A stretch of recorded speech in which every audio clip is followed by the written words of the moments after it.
Asterism are back, and this is a band who I think have really kind of found a niche. I mean, if you ask certain people, they are this beloved example of Japanese musical exceptionalism and, you know, just the talent on display from these three who became famous when they were basically kids for their skill and have just kept this career going. I mean, they're beloved by many, and yet they've never quite broken out in a huge way, despite touring overseas, despite going all over the world. They've never broken out in the way that some of their peers have, and I think that's because of the fact that, and I don't mean this in a bad way, they've kind of stuck true to what they are. You know, they very much focus on kind of technical, musicianship-led music rather than necessarily writing songs that are going to be that kind of popular rock. Do you know what I mean? So for me, I think that Asterism have found their comfortable place. So whenever I see them coming out with a new music video, which is obviously kind of like a commercial thing, it's like, here's our single, here's our music video, something that I do love, and they've had some great music videos in the past, I should point out. But whenever they come out with this, I think this is always interesting. It's like, okay, this is this nice little niche band who exist in their own space. What are they putting out to the world? What have they had a big music video made for? What statement are they here to make today? Now, this particular statement might be because it's funded by a company who I mean, I'm not going to intentionally advertise them. There's a product tie-in with this, and I don't particularly feel like I think the company that this is tied in with has enough money. I don't need to advertise them, but it'll probably come up in the music video, and if it does, it does. But I am just kind of, hey, look, money's gone into Asterism's pot to make a music video for Blink of Ray. I'm just excited to see what we get here, because this band has just been always just kind of like this charming little niche example of a group of musos who just love making music, love twiddling away, but always in a kind of fun, entertaining way. This song is coming in at 4.5 minutes, so no idea what to expect, but let's jump in. I should also point out, I've been a big fan of Asterism having Hauke singing. I know this has been for several years now, but I've always been I've liked that side. I like them producing songs with vocals as well, so I'm assuming this follows that trend, but let's check it out.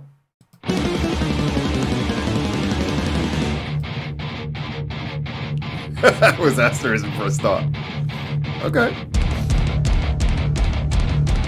Alright. This is not what I expected. Wait, hold up.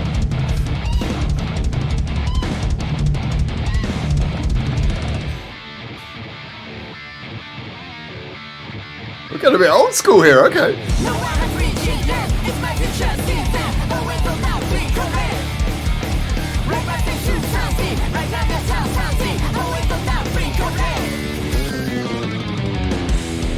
It's like Frog Motorhead. Oh, nice. Oh, love that layering.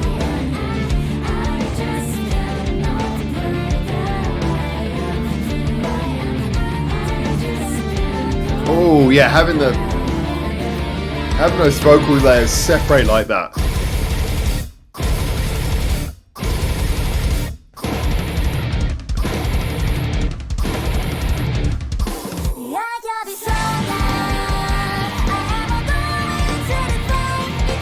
Oh, nice switch up there to the 3/4 rhythm.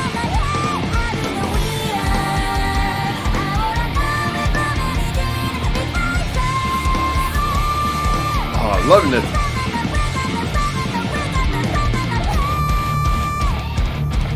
And the way the chorus there just sort of carries on rolling into this riff. It's a very fluid song, but I'm loving all these technical changes.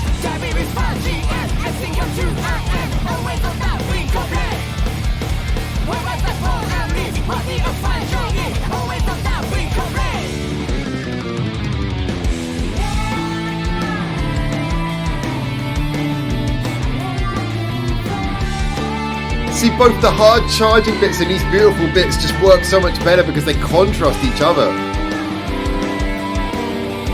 Each part makes the other part more rewarding.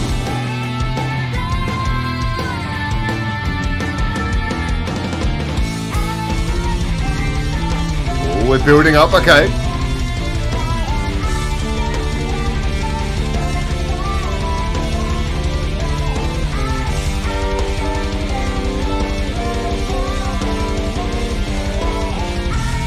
loving those high-end bass chords.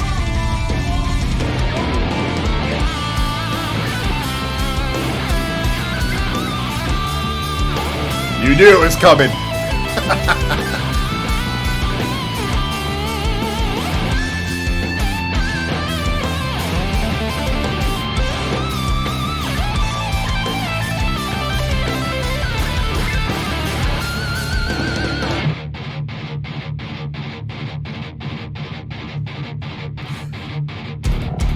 I feel like someone just dropped Asterism in like the wilds of Scotland and they're like, oh, fuck it, let's make a music video.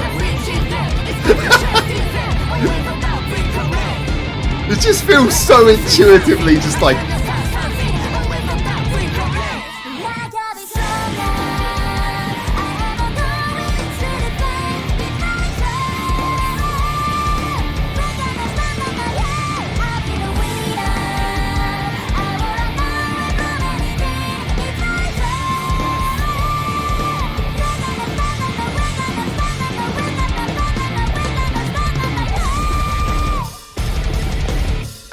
Flows so well. Just the way they extend that last bit of the chorus out and just let it roll in. Again, it gives it much more punch when it arrives.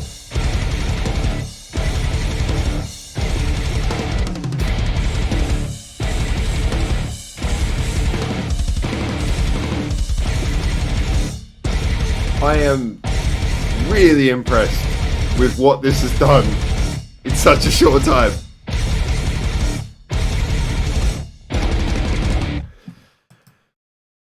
Nice final title. I usually leave it on a final title card. Oh, wait. Asterism. There we go. Wow. Okay, so I gotta be honest.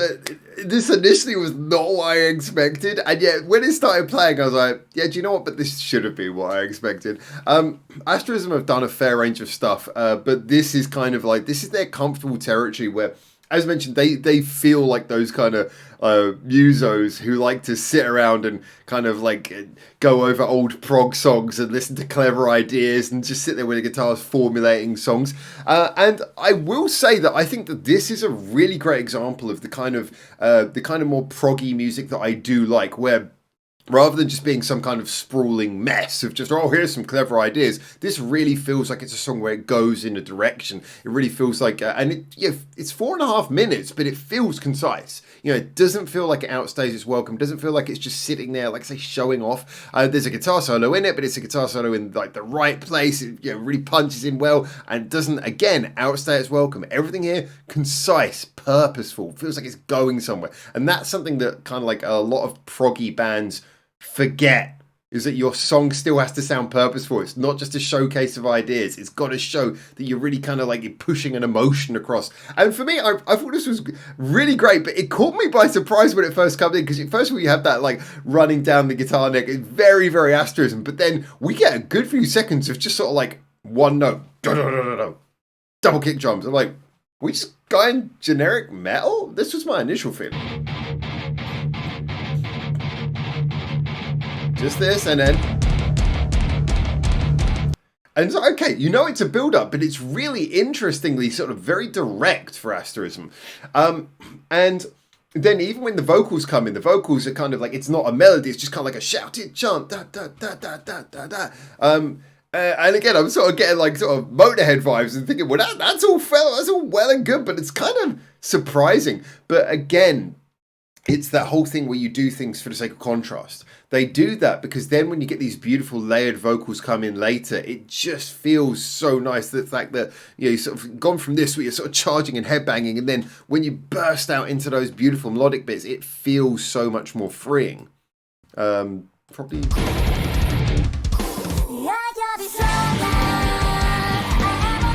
Even the rhythm changes to like this swinging 3/4. 1 2 3 1 2 3 1 2 3 1 2 3. And it just works because of the fact that it feels like everything feels rewarding. So you get this bit, but then when it goes back into the heaviness again, it feels much more impactful because you've just come from something swinging and beautiful to just bam. And I really, again, I like that. I like the fact that, again, the changes are not just jarring. I think I mentioned earlier how there's that thing at the end of the chorus where she keeps it going a little bit longer than it maybe should have done if you were just sort of resolving it in the normal place. And that basically allows you to sort of build up the tension because she's repeating that line and it's making you feel, oh, something's coming, something's coming, something's coming. And again, the wisdom in your songwriting to just repeat that line to build up the tension so that when the change comes, the change feels like something, you're not just suddenly being hit with, oh, we've gone back. It's like, no, you kind of like get that feeling. You're kind of tensed up and ready for, oh yeah, it's coming, it's coming.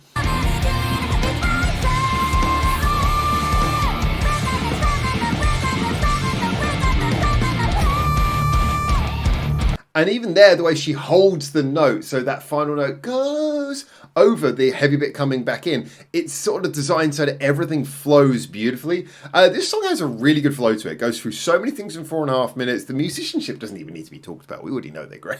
But I feel like this isn't even them flexing musicianship. I feel this is more like a writing exercise. And yeah, love it. I think this is really well done. Asterism, kind of a more raw form of asterism. I can't remember what the name was of the song they did, which was kind of like the polar opposite one, which was the one where the music video was them like dressing up and referencing all other kind of like hard rock bands from the past as well. I really like that song and video as well. That's like that's the poppier end of the Asterism project. I saw them live supporting Metalverse at Foxfest. I've seen that side of the project. They are definitely a band. They performed on the street in the US and busked in the US and got all over the world. They're a band who are definitely very open to just kind of enjoying music, enjoying the whole experience. Of being a band, and you can tell that they just they love what they do. And for me, this feels like that. It feels like something created by a band who just kind of love playing with music as a concept. Great stuff, very creatively written, delivered beautifully. Vocals again, nicely done. It has a little bit of that growl in the background. I don't remember the last time I heard an Asterism song that has like sort of the growling kind of vocal in the background. But okay, it wasn't too much here. It just kind of worked. It was a little bit of texturing. That was fine. It wasn't overpowering. Usually that kind of thing, I'm not mad about that. It can work. But in this song, it was kind of okay. It was there just to give a bit more grit to the gritty parts.